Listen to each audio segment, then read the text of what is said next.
जो होना होता है वो होकर ही रहता कौन है? है।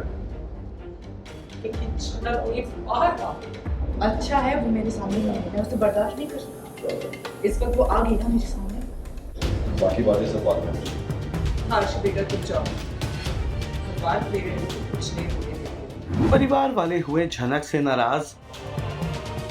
अर्शी ले आई हैं अनिरुद्ध के लिए फूल।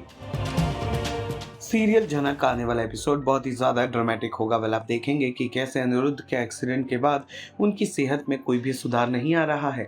अनिरुद्ध का पूरा परिवार अस्पताल में पहुंच चुका है, जहां पर वे सारे परेशान हैं कि तभी मंदिर से फूल लेकर आती हैं अर्शी, जिस फूल को उन्हें रखना है अनिरुद्ध के सिरहाने पर। डॉक्टर्स उन्हें इस बात की इजाजत नहीं देते हैं। वहीं झनक की बात निकल पड़ती है तो घर का हर एक सदस्य झनक को लेकर हो चुका है आग बबूला। हर कोई कहता है कि ये जो कुछ भी हुआ है झनक के वजह से हुआ है। झनक को अनिरुद्ध से हो सके उतना हमें दूर रखना होगा और अब झनक को हमें अपने परिवार का हिस्सा नहीं बनाना होगा। जल्द से जल्द उसे नौकरी से निकाल देना होगा, क्योंकि इतना सब कुछ हो गया, वो अभी तक लापता है। सिर्फ एक ही बेटा है हमारा। उसके लिए बहुत सपने देखे हैं हमने, बहुत उम्मीद लगाए बैठे हैं मुझसे। कुछ ही दिनों में तुम दोनों की शादी होने वाली थी।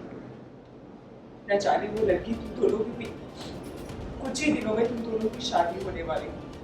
न जाने वो लड़की तुम दोनों के बीच में कहाँ से आ गई और सब कुछ बर्बाद कर दिया उसने हमारा। देखो ना, बार बार घर से फोन आ रहे हैं। माँ बाबा भी कितने परेशान हैं। किस मुंह से मैं उनसे कहूँ, क्या कहूँ मैं उनसे? जो होना होता है वो होकर ही रहता कौन है? है। लेकिन झनक ये बार-बार अनी की अच्छाई का फायदा उठाया है।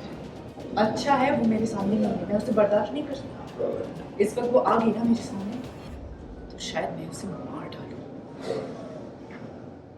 तुम छोड़ो नहीं सकते, चलो। बाकी बातें सब बाद में हो जाएगी। हर्ष बेटा तुम जाओ।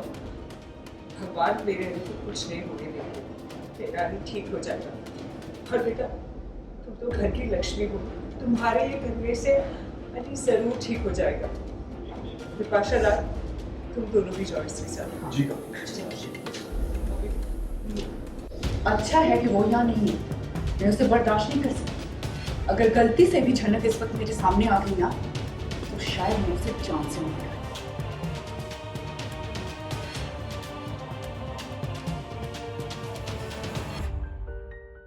हमारे शो के लिए टेली चक्कर।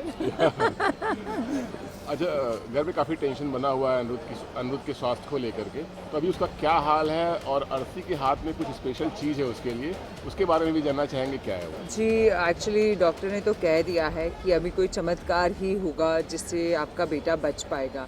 एंड अर्शी जाती है भगवान को प्रे करने के लिए, मंदिर जाती है, वहाँ से भगवान को प्रार्थना करती है, वहाँ से फूल लेकर आती है और पंडित जी उसे कहते हैं कि ये फूल अनी को टच करना या फिर लगाना, उससे जल्दी उसकी तबीयत सुधरने लगेगी। तो बस वो वहीं से आती है। And as mother, as Tanuja, मुझे लगता है एक बहुत ही इमोशनल मोमेंट हो जाता है जब मुझे ऐसा फील होता है कि मेरे बेटे के लिए ये इतना कर रही है, इतना ज़्यादा प्यार कर रही है मेरे बेटे से, और वो समझती है कि इतना नाजुक माहौल है। एंड वो भी एट द एंड भगवान में ही बिलीफ रखती है। वो देखकर मुझे बहुत अच्छा लगता है कि इमोशनल टच हो जाता है कि इतनी संस्कारी बहू है। झनक के प्रति जो नफरत है पूरी फैमिली की है, आपकी भी है, तो उसका क्या पोजीशन है? अभी कुछ बढ़ गया है या थोड़ा बहुत कुछ? अब तो बहुत बढ़ेगा बिकॉज़ अब जैसे घर वालों को पता चलता है कि हमने झनक को भेजा है, वैसे हमें भी पता चलेगा कि वो लेटर लिख कर गई थी और फिर अनिरुद्ध को पता चला है और वो गया था। तो एट द एंड ये सारी फसाड की जड़ झनक ही है। अगर वो जा रही थी तो चुपचाप चली जाती ना, उसे लेटर लिखने की कोई ज़रूरत ही नहीं थी। तो वो नहीं होता तो अनिरुद्ध भी नहीं जाता। तो ये सबकी जड़ इस झनक। Thank you ma'am. Thank you. Serial झनक से जुड़े तमाम अपडेट्स को जानने के लिए टेली चक्कर को लाइक, शेयर, सब्सक्राइब जरूर करें।